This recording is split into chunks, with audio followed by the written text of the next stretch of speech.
Absolutely. Something we got to love this morning, Ryan, is jackets. Yeah, jackets. We Clothing, need covering. them. Absolutely. Current air temperatures below zero for most northern areas of I-40, northern areas north of I-40. 8 above zero in Albuquerque, 8 below zero in Las Vegas. The coldest in years in those locations, really for many areas on this map. Negative 14 in Raton. You broke a daily record low. 0 in Clayton, below zero earlier. 1 in Santa Rosa, negative 8 Las Vegas. I think we're going to actually slowly start to warm up throughout the morning commute because of that downsloping westerly wind, that warming wind that will slowly start to get back. 11 in Socorro, negative 3 in Santa Fe, negative 8 in Gallup, negative 5 Cortez, 12 at the TRC, 18 in Deming, 5 right now in Hobbs. And here are the current wind chill values in the negative 20s and 30s. And so it's very cold out there in places like Clayton. Feeling colder, you're more susceptible to hypothermia and frostbite with that wind, not actually dropping the air temperatures, but making the air temperatures feeling colder out there.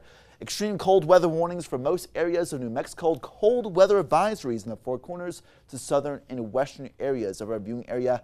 Yeah, bundle up. And here's a live look at Roswell. Even very cold for you guys, 11 above zero with that 6-mile-per-hour wind, feeling occasionally in the low single digits. Bundle up, 73% humidity. We got mostly clear skies, a calm morning, a cold morning, and despite the calmer winds, still persistent enough northeasterly winds making it feel colder. And across the metro, most in the single digits above zero. 8 in Albuquerque and Belen, 7 in Los Lunas, 6 above zero. Rio Rancho, Bernalillo, Corrales, bitterly cold air across the Albuquerque metro. The coldest air temperature in years with the very clear skies, the light winds, the dry air. You can see the steam coming up from the downtown buildings, indicative of that cold air outside, the warmer and more moist air coming off from the tops of the downtown buildings of the Duke City. 8 at the Sunport, that northerly wind at 6 miles per hour, making it feel occasionally around zero. 64% relative humidity. Very clear skies, light winds, lighter winds, and drier air on the backside of this winter storm in the Gulf Coast impacting southern Texas, Houston, New Orleans with moderate to heavy snow. A very unprecedented situation. Goes to show how cold the air is across the southern parts of the United States. But we're just on the drier side of all that. We had a little bit of snow in the Northeast Highlands yesterday. A lot of that has, again, since moved way off to our south and east. And big temperature swings as much as 50 degrees or even more. We've been starting off in the 30s below zero in Angel Fire, and high temperatures in the 20s and 30s for you guys, including Taos, Santa Fe, Albuquerque, barely above freezing this afternoon, as well as southeast New Mexico. A colder day, as well as southwestern New Mexico in the reserve in the upper 40s, low 50s, high teens in the high peaks. But a more noticeably warmer day far to the north, even though it'll still be pretty chilly throughout the afternoon with that downsloping westerly warming wind slowly returning, especially in the east sloped highland locations. 35 in Albuquerque, very sunny but very chilly, less breezing and drying out later today. And not much to wave any precipitation at all, let alone any clouds. Only some passing clouds to the north and a little bit to the south. And we'll see some of those wispy clouds tomorrow morning from Silver City move through the Pecos River Valley. Maybe some sprinkles and flurries in the far northeastern areas near Raton, parts of the Enchanted Circle, and southern and eastern parts of Colorado.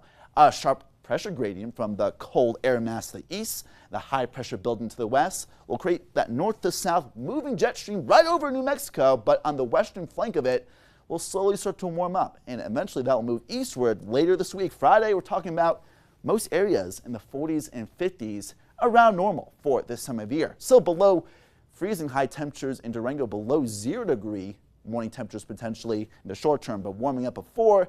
Maybe some snow this weekend. Alamosa still stuck in the 20s for this afternoon. Single digit below zero temperatures tomorrow morning, or even near negative 10 for some areas, negative 20 in the high peaks. But not as cold as compared to this morning and not as windy. Chinle and Cuba mostly stuck in the 30s today, but 40s and 50s later this week. Camano to the south, mostly in the 30s and 40s. Glenwood getting close to 50, and we'll be back in the 50s and 60s and even near the low 70s later this week into the weekend. Places like Las Cruces, Roswell, 50s near 60 by Friday. A slight cool down on Thursday after a warmer day tomorrow for most areas. And Fort Sumner still stuck in the 30s today. Clayton, Capilene, Mora, temperatures most in the climb despite a cooler Thursday. and really warming up on Friday with that downsloping westerly wind picking up a little bit throughout the next several days. Red River, Española, Santa Fe, especially in northern areas, you may get a little bit of periodic light snow, chilly rain activity ahead, but generally they'll be in the far northern high elevation areas. Moriarty to Cedar Crest, big temperature swings for some as much as 30 to up to 50 degrees from this morning to the afternoon from the north to south valley of Albuquerque. I think most will get back to above freezing, and we'll be back in the upper 40s tomorrow. Low 40s on Thursday, high 40s and 50s this weekend. Despite passing clouds, dry air, it will feel so much nicer than where we are right now. Yeah, dry air. We need to get rid of this dry air. Like I can sand wood with my Yeah, hand David's right now. been rubbing his hands together and I can hear it. Yeah, the dry air responsible for the very big temperature swings. So from heavy jacket weather this morning to very close to t-shirt weather maybe by the weekend. That's good news. We'll take that. Yeah, all right. Thanks a lot, Ryan.